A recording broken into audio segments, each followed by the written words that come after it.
Later this week, the United States will celebrate its 250th anniversary, but not everybody is in a celebrating mood. Hi there, everyone. Happy 4th of July, a little early. This is Plain English, where we help you upgrade your English with stories about current events and trending topics. You would be forgiven for not knowing about today's topic. In just a few days, the United States will celebrate its 250th anniversary, a quarter of a millennium since it declared its independence from Great Britain on July 4th, 1776. Now, you might be imagining that Americans are setting aside their political differences and coming together on this one day to celebrate a remarkable achievement. Stop dreaming. This is your wake-up call. No such thing is happening. America will be marking its semi-quincentennial without much fanfare. Today's episode is the backstory. This is episode 877 of Plain English on Monday, June 29th, 2026. You can find the transcript, translations, exercises, and more at plainenglish.com/877.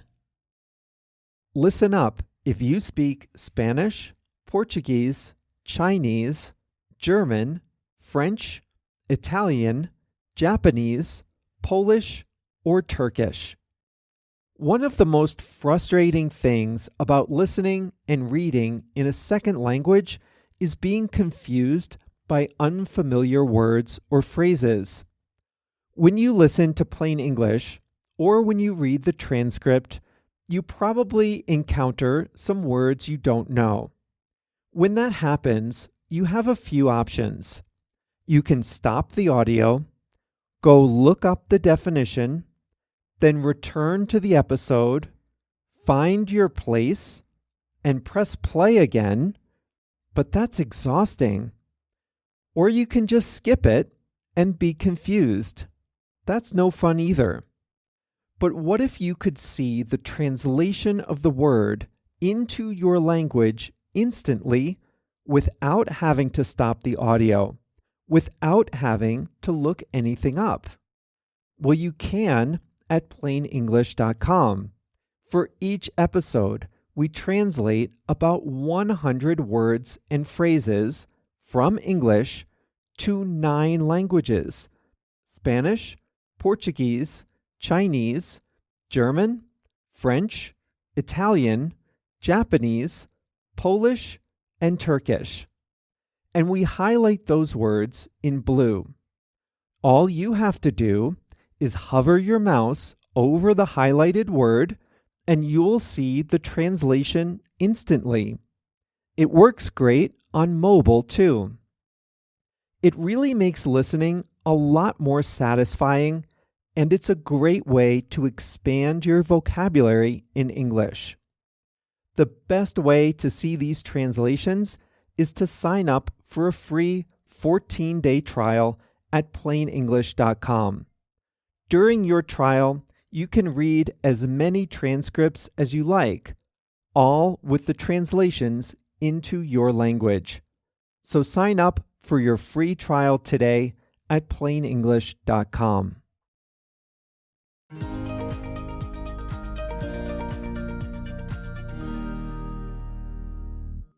In 1976, the United States celebrated its bicentennial.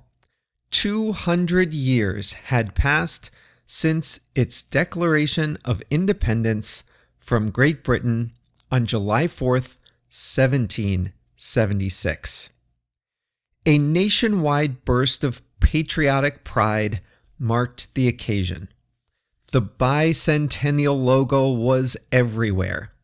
The red, white, and blue star appeared on posters, patches, stamps, mugs, government publications, and promotional materials.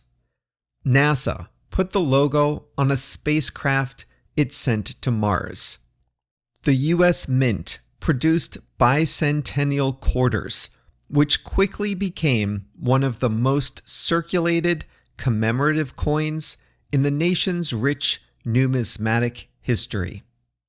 Consumers were eager to buy commemorative items, and companies were all too willing to oblige, stamping the logo on decorative plates, yo-yos, egg timers, Barbies, and more. There was red, white, and blue ice cream on supermarket shelves. Office workers wore patriotic ties to the office. Remember, this was 1976. People painted their mailboxes red, white, and blue. For years after, Americans told stories about how they marked the nation's 200th anniversary. Given that, you would expect that America's 250th anniversary would be quite the occasion. But you would be wrong. The United States is about to celebrate a quarter of a millennium of existence, and there will be no coherent national celebration. 10 years ago, the U.S. Congress formed a bipartisan commission to plan celebrations for the semi-quincentennial. A quincentennial would be 500 years, so a semi-quincentennial is half of that, or 250 years. The commission's goal was to produce the largest and most inclusive anniversary observance in the nation's history, with infrastructure projects, educational materials, and activities for a celebration. But the commission did barely any meaningful work in the first several years of its existence.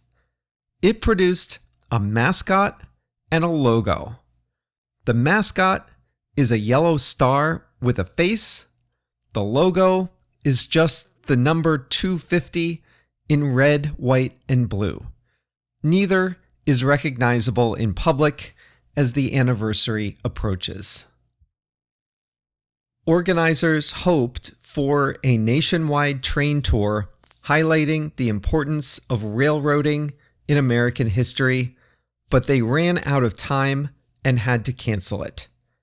And many cultural and educational initiatives fell victim to partisan bickering. Broadly speaking, one group of Americans, generally aligned with Republicans, wanted a full-throated celebration of the nation's history. And another group, generally aligned with Democrats, felt that any celebration should reckon with moral transgressions and contradictions in our past. Now, this meant that it was hard to agree on the substance of museum exhibits, promotional campaigns, cultural activities, and monuments. America 250 is the commission in charge of the anniversary, and it's organizing some events, including a concert on July 4th. But it hasn't accomplished anything like the full national celebration that it promised. There has been no coherent national effort to organize cultural events, monuments, or exhibits. Now there's more. In 2025, Donald Trump added his own twist. Unsatisfied with the progress of America 250, he created a competing organization called Freedom 250. Freedom 250 would organize its own events, and they would compete with the events of America 250. There would be a national state fair to celebrate all American states and territories. A rival concert series would feature popular artists. Plans were drawn up for a new monument, an arch in Washington, D.C. to celebrate the 250th anniversary. A national garden of American heroes would honor 250 Americans for the 250 years of its existence. Well, Freedom 250 hasn't had much more success than America 250 has had. So many people associate it with Trump that it hasn't been able to unify the nation. The monument hasn't broken ground and may never get built.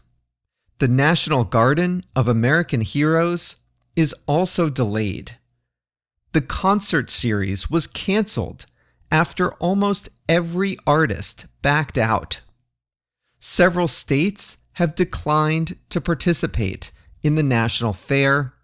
The grass on the National Mall was vandalized with an enormous anti-Trump message days before the fair was to begin. Even the government's plan to repaint a reflecting pool backfired after the new paint started peeling off and the water turned green with algae in the days ahead of July 4th. One thing did go according to plan. Trump himself hosted a mixed martial arts fight in a specially built stage on the White House grounds. But this was hardly a unifying celebration. 46% of Americans said that the fight damaged the image of the White House, against only 22% who viewed it positively. The fight was intense and bloody as expected. In other words, the most concrete thing to come out of America's 250th anniversary celebration was a fight.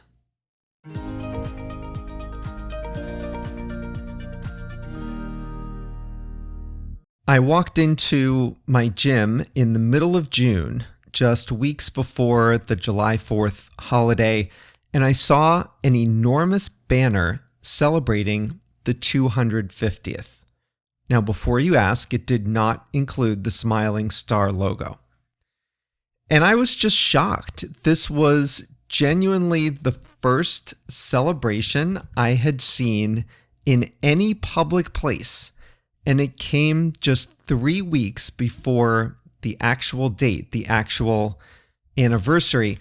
But more than that, the idea of celebrating America's history has now become so divisive that I did a double take. So many people, so many organizations, so many businesses are just sitting this one out because they don't want to seem like they're taking a side. Now, I was thinking back to the bicentennial. I mean, I wasn't alive, but from what I read, people were painting their mailboxes red, white, and blue. They didn't think twice about what that said about their politics.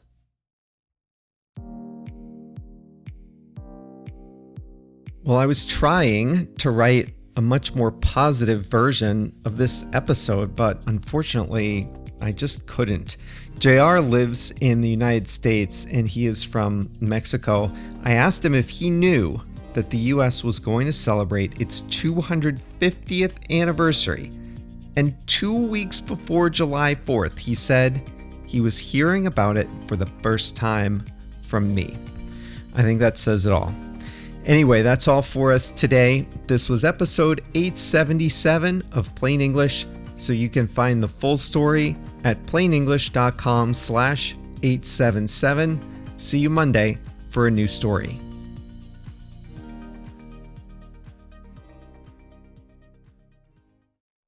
Before we start today's story, I'd just like to remind you that the podcast is just one part of how we can help you upgrade your English skills. At plainenglish.com, you can make faster progress with active learning strategies. You can take quizzes, do activities, listen to the fast version of the audio, watch video workshops, practice what you learn, and even join a live call with JR and me. It's all about helping you build your skills to become a better more confident English speaker. Sound good? Go to plainenglish.com to start your free 14-day trial today. Now, let's jump into today's story.